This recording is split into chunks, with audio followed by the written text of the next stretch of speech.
Hello, YouTubers, friends, compatriots, boogers, shills, dust, lacers, peasants, vassals, literati.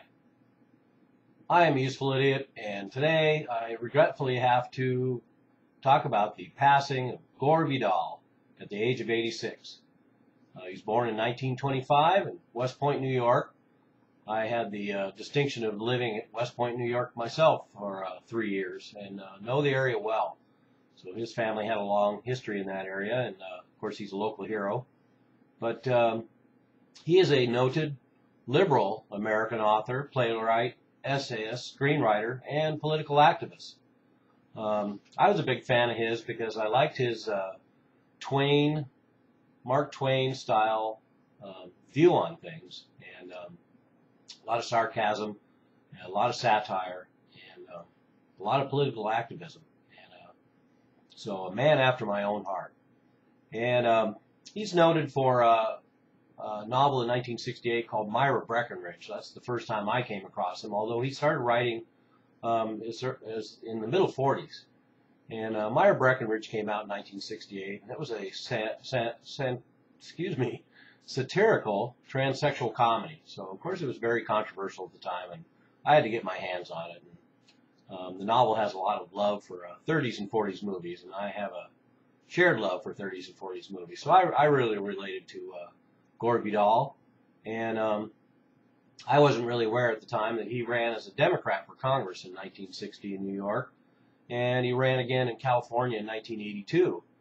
And during the 70s, he actually supported Ralph Nader, and I think that's a good thing. I was a supporter of Ralph Nader myself at one point, so another similarity between myself and my hero, Gore Vidal. So he wrote a lot of essays and novels, and a lot of them had to do with history and politics, which of course are obviously two big interests of mine. And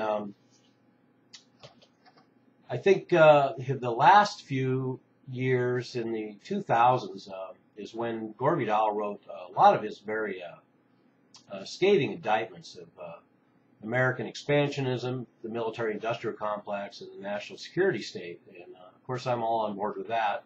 I recommend that everyone read this book here, Gore Vidal's Perpetual War for Perpetual Peace, How We Got to Be So Hated. A really excellent book, and a quick read, and a lot of things you could never get anywhere else.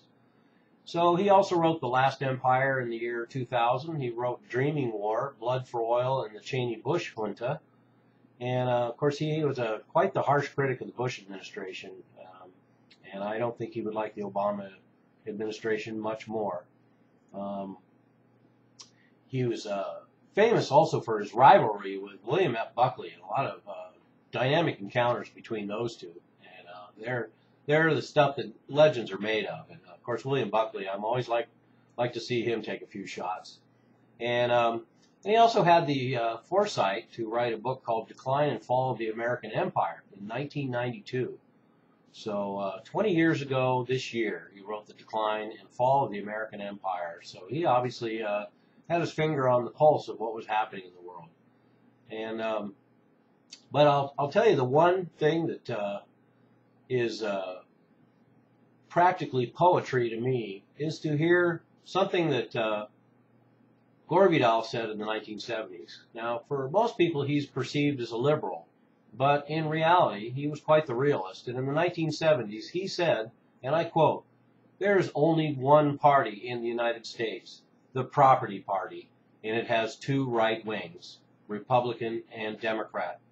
Republicans are a bit stupider, more rigid, more doctrinaire in their laissez-faire capitalism than the Democrats, who are cuter, prettier, a bit more corrupt, and more willing than the Republicans to make small adjustments when the poor, the black, and the anti-imperialists get out of hand.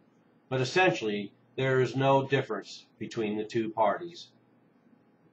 Words of wisdom, Gore Vidal. You will be missed. Rest in peace, my friend. I'm a useful idiot. Don't you be one too.